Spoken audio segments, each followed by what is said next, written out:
우리가 계속해서 창세기를 보신 것처럼 아브라함의 간절한 중보에도 소돔에는 의인 10명이 없었습니다. 결국 하늘에서 유황과 불이 비같이 내려 그 화려했던 도시는 잿더미가 됩니다. 오늘 본문은 구원받은 자처럼 보였지만 결국 세상의 방식을 떠나지 못하여 몰락하는 한 가정, 롯의 가정에 대한 기록을 우리에게 보여줍니다. 첫 번째는 24절에서 26절 그리고 29절입니다. 하나님은 롯의 가족에게 뒤를 돌아보지 말라고 명하셨습니다. 26절을 보면 롯의 아내는 뒤를 돌아보았으므로 소금 기둥이 되었더라. 여기서 이 돌아본다는 것은 그냥 단순한 호기심을 의미하는 말이 아닙니다. 이 단어의 뜻은 응시하다, 간절히 바라보다 라는 뜻입니다. 분명 몸은 성 밖으로 나왔죠. 어제 본문을 보면 롯의 가정 그리고 롯도 그 성에서 나오지를 못하고 머뭇거립니다. 뭔가 나가기 싫어하는 듯한, 그러니까 그 모습을 보다 못해 보내어졌던 천사들이 그들의 팔을 끌고 나오거든요. 몸은 분명히 성 밖으로 끌려 나왔는데 저들의 마음은 여전히 소돔에 두고 온 집, 재물, 화려한 삶, 또 그들이 그동안 세워놓았던 어떤 흔적에 묶여 있었다라는 것을 우리는 짐작할 수 있습니다. 하지만 그런 인간의 어떤 집착 속에서도 빛나는 구절이 있죠. 29절을 보십시오. 하나님이 그 지역의 성을 멸하실 때, 곧 롯이 거주하는 성을 엎으실 때에 하나님이 아브라함을 생각하사 롯을 엎으시는 중에 내보내셨더라. 생각하다라는 이 말은 기억하셨다라는 말입니다. 하나님이 누군가를 기억한다는 것은 성경에서 공통되게 하나님의 은혜의 시작이죠. 롯이 구원받은 것은, 건짐받은 것은 그가 잘나서가 아니라, 잘해서도 아니라 하나님이 아브라함을 기억하셨기 때문입니다. 은혜입니다.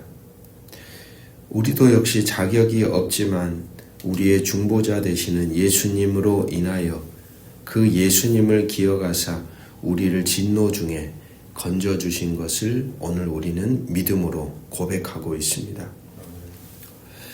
예수님도 마지막 때를 경고하시며 롯의 철을 기억하라고 하셨죠. 오늘 말씀을 읽고 있는 우리는 무엇을 돌아보고 있습니까? 과거에 화려했던 시절, 우리가 세상에 두고 온 미련, 다 시간이 지나면 사라질 것들입니다. 소금 기둥은 우리에게 말하고 있습니다. 세상과 하나님을 동시에 섬길 수는 없다. 앞만 보고 하나님과 이어진 관계 안에 오늘도 우리에게 주어진 삶을 변함없이 걸어가십시오. 두 번째 단락은 30절입니다. 처음에는 소알성으로 도망쳤습니다. 그러나 30절을 보면 롯이 소알에 거주하기를 두려워하여 산으로 올라가 그 두 딸과 함께 굴에 거주하였으되, 소돔의 화려한 성문에 앉았던 롯이 이제는 작고 초라한 동굴로 들어갑니다. 아브라함은 장막을 치고 가는 곳마다 가장 먼저 했던 것이 제단을 쌓았습니다. 하나님과의 관계를 항상 기억했죠. 하지만 롯은 오늘 굴에 숨습니다. 이 굴이라는 것은 빛과 차단된 어둠의 상태를 의미하는 말입니다. 세상과의 단절, 하나님과의 단절, 사람들과의 단절, 관계가 완전히 끊어진 상태, 바로 그곳이 굴입니다. 하나님께 나아가 그 불안하고 두렵고 고독한, 앞으로 어찌해야 할지 모르는 인생의 문제 앞에서 하나님과 이어져 하나님을 찾고 구하고 그 이어진 관계 안에 살아가기는커녕 두려움에 압도되어 스스로를 어둠 속에 가두어 버립니다. 신앙생활을 하다 보면 우리도 역시 롯처럼 엉뚱한 것에 붙들려서 실패하거나 걸려 넘어지기도 합니다. 그게 우리의 실존입니다. 넘어지지 않는 것, 그것이 중요한 게 아니라 넘어질 때에, 바로 그때에 중요한 것은 어디로 가느냐입니다. 두려움은 우리를 자꾸 동굴로 밀어넣습니다. 나는 안 돼, 사람들 보기에 창피해 하며 숨지 마십시오. 동굴은 안식처가 아니라 우리를 점점 죽게 만드는 무덤입니다. 힘들수록 빛이 있는 곳을 사모하며 나와야 합니다. 하나님과 이어질 수 있는 자리가 어딜까? 예배, 기도, 그리고 말씀이 있는 곳, 그리고 하나님의 사람들과 이어지는 그 연결의 자리로 나와야 우리는 다시 살 수 있다는 사실입니다. 세 번째 단락은 31절에서 38절입니다. 동굴 안에서 끔찍한 일이 벌어집니다. 두 딸은 세상에 남자가 없다고 판단하고 술 취한 아버지와 동침하여 대를 잇기로 모의합니다. 이 장면은 노아의 홍수 심판 이후에 포도주 사건과 평행을 이룹니다. 하지만 그보다 더 타락했습니다. 노아는 술에 취해 실수로 벌거벗었으나 아들들이 덮어주었죠. 그러나 오늘 롯은 딸들이 의도적으로 술을 먹이고 아버지의 하체를 범합니다. 그 결과 태어난 사람들이 모압 그리고 암몬, 두고두고 이스라엘의 역사 속에 그들을 괴롭혔던 사람들입니다. 이들은 훗날 이스라엘을 끊임없이 괴롭히는 대적이 됩니다. 롯은 자녀들에게 신앙이라는 것을 가르치지 못했습니다. 딸들은 소돔에서 배운 방식대로 생각하고 행동한 겁니다. 무엇입니까? 목적을 위해서는 어떤 수단, 방법도 무시해도 된다는 거죠. 어떤 수단, 방법을 위해서라도 가지고서라도 자신들이 이루고자 하는 목적을 이룰 수만 있다면 괜찮다라는 겁니다. 목적 중심적인 세상의 방식입니다. 그것을 그대로 사용하여 인류 역사상 가장 부끄러운 가문을 이들은 만들었습니다. 보십시오. 이것이 하나님과 관계가 끊어진 삶의 결말입니다. 성도 여러분, 가장 무서운 것은 상황윤리입니다. 어쩔 수 없잖아. 남들도 다 그렇게 했는데 우리도 똑같이.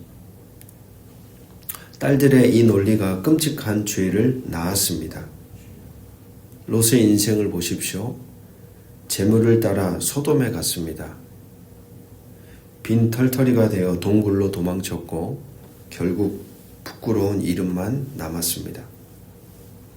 오늘 우리가 우리 곁에 있는 사람들, 가장 가깝게는 가족, 그리고 신앙의 공동체, 그리고 함께 이어져 있는 사람들에게 우리가 남겨야 할 것은 무엇일까요?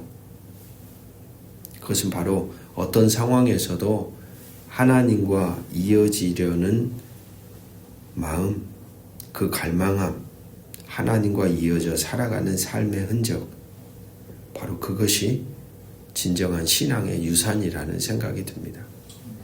오늘도 하나님과 이어진 관계 안에 롯의 가정의 이 비극의 역사를 반면 교사 삼아 오늘 여러분에게 주어진 삶을 아름다운 삶의 흔적으로 새겨가시는 복된 하루가 되시기를 주의 이름으로 축복합니다. 기도하겠습니다.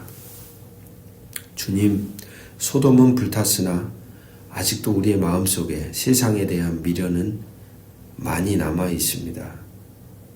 자꾸만 뒤를 돌아보는 롯의 아내와 같은 연약함이 오늘 우리 안에도 꿈틀거립니다.